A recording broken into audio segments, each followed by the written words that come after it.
Hey guys and welcome back to my channel जहां आपको मिलता है सिर्फ और सिर्फ एंटरटेनमेंट। और आज मैं लाया हूँ डीसी वर्सेस वैम्पायर हंटर्स। ये दरअसल में एक वन शॉट स्टोरी है जो उसी दौरान मेन स्टोरी से अलग क्या हो रहा है ये बताती है। तो यार अब तक आपने देखा कि हैल जॉर्डन यानी कि ग्रीन लैंटर्न एक वैम्पायर है और वो वंडर वुमन को भी वैम्पायर बना देता है और फ्लैश को मार डालता है और बैटमैन को उसके लिए फ्रेम कर देता है। और जस्टिस लीग उनकी बातों में आकर बैटमैन पर अटैक करते हैं जिसमें सारे जस्टिस लीग के मेंबर्स या तो मारे जाते हैं या फिर वैम्पायर बन जाते हैं। और इसी बीच सुपरमैन क्रिप्टोनाइट से घायल हो चुका था और वो वैम्पायर बन जाता है। और यहाँ ये रिवील होता है कि नाइटविंग ही वैम्पायर किंग है जो बैट फैमिली के ऑलमोस्ट सारे मेंबर्स को मार डालता है, लेकिन उनमें से रॉबिन को वैम्पायर बना देता है। ये कहानी हम रॉबिन के नजरिए से देखेंगे कि क्या होने वाला है।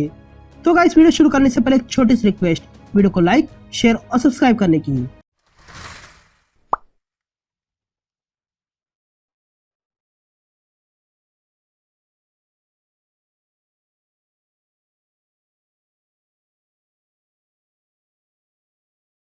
तो कहानी की शुरुआत में हम द फॉलन सिटी गौथम को देखते हैं जहां पर अब वैम्पायर्स का राज है।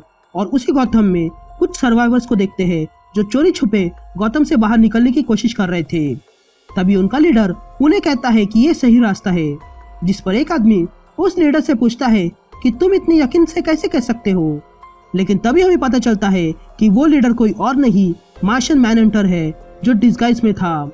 तभी वहां पर रॉबिन आ जाता है जो अब वैम्पायर है और रॉबिन को देखकर मार्शियन उन सारे सर्वाइवर्स को भागने के लिए कहता है। तभी रॉबिन मार्शियन से कहता है कि हेलो जॉन, लगता है आजकल तुम बहुत बिजी हो क्योंकि सारे वैम्पायर्स तुम्हें ढूंढ रहे हैं।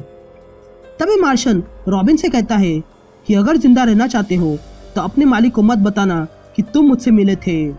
लेकिन तभी रॉबिन मार्शियन के पास आग लगा देता है क्योंकि आग मार्शियन की कमजोरी है और आग जलते ही मार्शियन कमजोर पड़ने लगता है और रॉबिन मार्शियन पे अटैक कर देता है।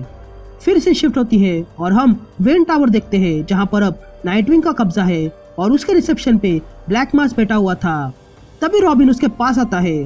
तभी ब्लैक मास रॉबिन से कहता है अपना नाम बताओ, जिस पर रॉबिन कहता है कि तुम मेरा नाम जानते हो ब्लैक मास्क। जिस पर ब्लैक मास्क कहता है कि तुम फॉर्मेलिटीज में इतने अच्छे नहीं हो। जिस पर रॉबिन कहता है कि मुझे लगता है कि तुम आत्मरक्षण करने में बेकार हो। तभी ब्लैक मास बात बदलते हुए रॉबिन से पूछता है कि तुम्हें एक बाउंटी लाने के लिए कहा था। जिस पर रॉबिन मार्शियन के कपड़े टेबल पर रखता है और कहता है कि ये मर चुका है। तभी ब्लैक मास कहता है कि एक और जस्टिस लीग का मेंबर मारा गया है। गुड, तुम तरक्की कर रहे हो। जिस पर रॉबिन कहता है कि उसे वैम्पायर किंग से मिलना है। जिस पर ब्लैक मास कहता है कि कोई भी वैम्पायर किंग से मिल नहीं सकता है। लेकिन तभी वहां पर मिस्टर टेरिफिक आ जाता है जो वैम्पायर है और उसे देखकर रॉबिन और ब्लैक मास घुटनों पर बैठ जाते हैं। तभी मिस्टर टेरिफिक रॉबिन को खड़ा रहने के लिए कहता है। तभी रॉबिन मिस्टर टेरिफिक से कहता है कि वो अपने भाई से मिलना चाहता है। जिस पर मिस्टर टेरिफिक कहता है कि अगर तुम्हें अपने भाई से मिलना है तो तुम्हें पता है कि तुम्हें क्या करना है। जिस पर रॉबिन कहता है कि मुझे उनके किसी दुश्मन को जिंदा पकड़ कर लाना होगा। जिस पर मिस्टर टेरिफिक कहता है कि तुम बहुत ही स्मार्ट हो। फिर सीन शिफ्ट होती है और हम एक बंद पड़ा हुआ रेलवे स्टेशन देखते हैं जहां पर अल्फ्रेड और मार्शियन मैनहंटर छुपे हुए थे। तभी मार्शियन मैनहंटर कहता है कि वो बच्चे का उस पर हमला करना अच्छा नहीं लगा। जिस पर अल्फ्रेड कहता है कि उसे यह करना पड़ा ताकि किसी को शक ना हो सके। तभी वहां पर रॉबिन आ जाता है। तभी रॉबिन कहता है कि वैम्पायर्स को लगता है कि मार्शियन मर चुका है। तभी अल्फ्रेड रॉबिन को खून से भरा हुआ पैकेट देता है। तभी मार्शियन अल्फ्रेड से कहता है कि तुम उसे खून दे रहे हो। जिस पर रॉबिन कहता है कि ये सुअर का खून है। और तब हम देखते हैं कि वहां पर और भी सर्वाइवर्स थे। तभी रॉबिन मार्शियन से कहता है कि एक बार सारे वैम्पायर्स को पूरी तरह यकीन हो जाए कि तुम मर चुके हो, उसके बाद तुम सारे सर्वाइवर्स को लेकर गौतम से बाहर निकल जाओ। जिस पर मार्शियन कहता है कि मैं भागने वालों में से नहीं हूँ। तभी अल्फ्रेड रॉबिन से पूछता है कि कोई चांस है नाइटविंग तक पहुंचने का। जिस पर रॉबिन कहता है कि कोई चांस नहीं है, लेकिन अगर मैं किसी ऐसे को ले आऊं जो नाइटविंग चाहता है तो काम बन सकता है। फिर हम वेन टावर देखते हैं जहां पर ब्लैक मास सोया हुआ था कि तभी वहां पर रॉबिन आ जाता है और उसे जगाता है और कहता है कि उसे वैम्पायर किंग से बात करनी है। और ये कहते ही वो ब्लैक मास को बैग दिखाता है। तभी रॉबिन उस बैग को खोलता है और ब्लैक मास देखता है कि उसमें अल्फ्रेड को जिंदा पकड़ कर लाया गया था। फिर हम नाइटविंग को देखते हैं जिसके पास रॉबिन अल्फ्रेड को लेकर आता है। तभी नाइटविंग रॉबिन से कहता है कि कैसे हो तुम, मैं तुमसे तब मिला था जब, लेकिन तभी रॉबिन नाइटविंग की बात तोड़ते हुए कहता है कि जब तुमने पिताजी को मार डाला था और मुझे ऐसे बनाया। तभी नाइटविंग रॉबिन से पूछता है कि तुम मेरे लिए क्या लाए हो। तभी आगे नाइटविंग कहता है कि मुझे कहा गया था कि अमरता मुझे नॉस्टैल्जिक बनाएगी, बट मैंने ये नहीं सोचा था कि ये इतनी जल्दी हो जाएगा। तुम्हें यहाँ देखकर मुझे वो ट्रिप याद आ गई जो ब्रूस हमें ले गए थे, लेकिन मुझे याद नहीं आ रहा है कि वो डेजर्ट कौन सा था। क्या तुम्हें याद है अल्फ्रेड? जिस पर अल्फ्रेड कहता है कि उसे इतनी पुरानी बातें याद नहीं है। जिस पर नाइटविंग हंसते हुए कहता है कि ये काफी अच्छा टेस्ट था, पर तुम फिर भी मेरे दिमाग को पढ़ने की कोशिश कर रहे हो। ये कहते ही हम देखते हैं कि मार्शियन मैनहंटर अल्फ्रेड के बेस में वहां खड़ा हुआ था और तब रॉबिन नाइटविंग पर अटैक कर देता है और कहता है कि नाइटविंग मेरा शिकार है। लेकिन तभी वहां पर गोरिल्ला ग्रॉड, वंडर गर्ल और विक्टर जैज आ जाते हैं जो कि एक वैम्पायर है और वे तीनों मार्शियन पे अटैक कर देते हैं। यहाँ रॉबिन नाइटविंग पर अटैक करता है। तभी नाइटविंग कहता है कि तुम मुझ पर चाकू से वार करोगे।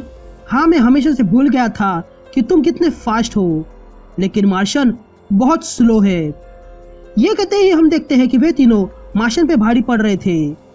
यहाँ नाइटविंग रॉबिन को लात मारता है और कहता है कि तुम चाहते क्या हो, ये तख्त? अगर तुमने ये कर भी लिया तो भी तुम इसके लिए लायक नहीं हो। यहाँ मार्शियन विक्टर जैज का सर फोड़ देता है। तभी रॉबिन अपने पैर में से एक नाइफ बाहर निकालता है जो कि लकड़ी की थी।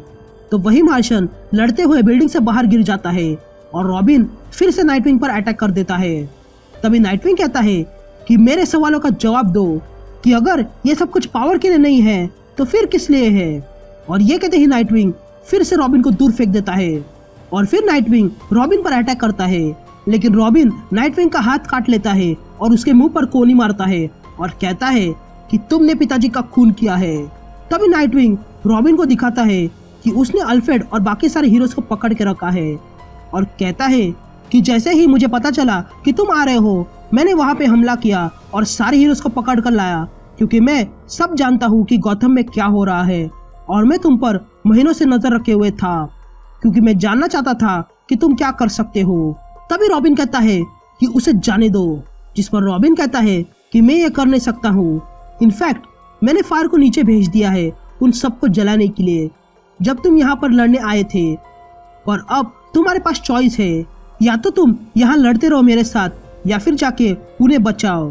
लेकिन अब तुम्हारे पास एक ही मौका है मुझे मारने का, और फिर कभी ये मौका तुम्हें नहीं मिलेगा। ये सुनते ही रॉबिन वहां से भागने लगता है। तभी नाइटविंग कहता है कि दूसरों पर दया दिखाना ही तुम्हारी कमजोरी है। तभी रॉबिन के सामने कुछ वैम्पायर्स आते हैं जिन्हें रॉबिन अपनी वुडन नाइफ से खत्म कर देता है, और ऐसे ही करते हुए वो सारे फ्लोर्स के गार्ड्स को मारते हुए आता है और तब उसके सामने ब्लैक मास्क आ जाता है। लेकिन रॉबिन ब्लैक मास्क के सीने में अपना वुडन नाइफ घुसाकर उसे भी मार डालता है। अब ब्लैक मास्क मिट्टी बन चुका था और तब रॉबिन अंदर रूम में आ जाता है और देखता है कि वहां पर सिर्फ अल्फ्रेड ही था, जो रॉबिन से कहता है कि उसे यहाँ होना नहीं चाहिए था। और ये कहते ही वहां पर फायर आ जाती है, लेकिन रॉबिन फायर में भी अटैक कर देता है, पर फायर अपनी फायर से रॉबिन को जला देती है। लेकिन रॉबिन फिर भी उसके सीने में वुडन नाइफ घुसा देता है और उसे भी खत्म कर देता है, लेकिन तब तक रॉबिन पूरी तरह जल चुका था। तभी अल्फ्रेड रॉबिन के पास आता है और पूछता है कि क्या वो उसे सुन सकता है, जिस पर रॉबिन धीरे से कहता है कि उसकी फ्लेम्स अल्ट्रा वायलेट थी। तभी अल्फ्रेड रॉबिन से कहता है कि मेरा खून पी लो, जिस पर रॉबिन मना करता है, लेकिन अल्फ्रेड रॉबिन को फोर्स करता है और रॉबिन अल्फ्रेड का खून पीने लगता है और ऐसा करते ही वो फिर से ठीक होने लगता है। तभी वहां पर नाइटविंग आ जाता है, लेकिन अल्फ्रेड कहता है कि अब बहुत हो गया, और ये कहते ही अल्फ्रेड रॉबिन को सोने को कहता है। तभी अल्फ्रेड नाइटविंग से कहता है कि अगर तुम यहाँ पे मुझे मारने आए हो तो मैं लड़ने के लिए तैयार हूँ। लेकिन तभी नाइटविंग कहता है कि मैं यहाँ तुमसे लड़ने नहीं आया हूँ बुड्ढे, मुझे तुमसे पहले ही पूछना चाहिए था कि क्या तुम हमारी तरह बनना चाहते हो, क्योंकि मैं तुम्हें ये अनमोल तोहफा देना चाहता हूँ।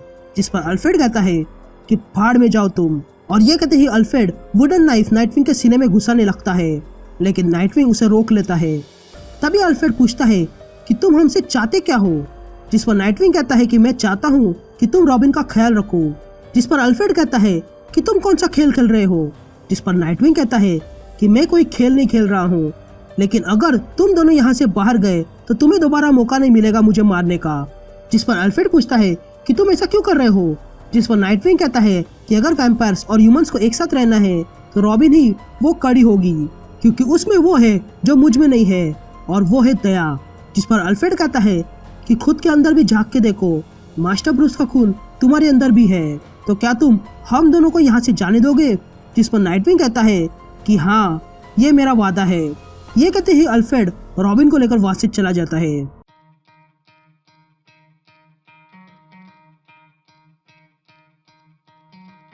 Try to play, but you're never gonna beat me. Look the other way, what I'm doing ain't easy. Bloody hands stained from the people who deceive me. Muddy hands break through the chains.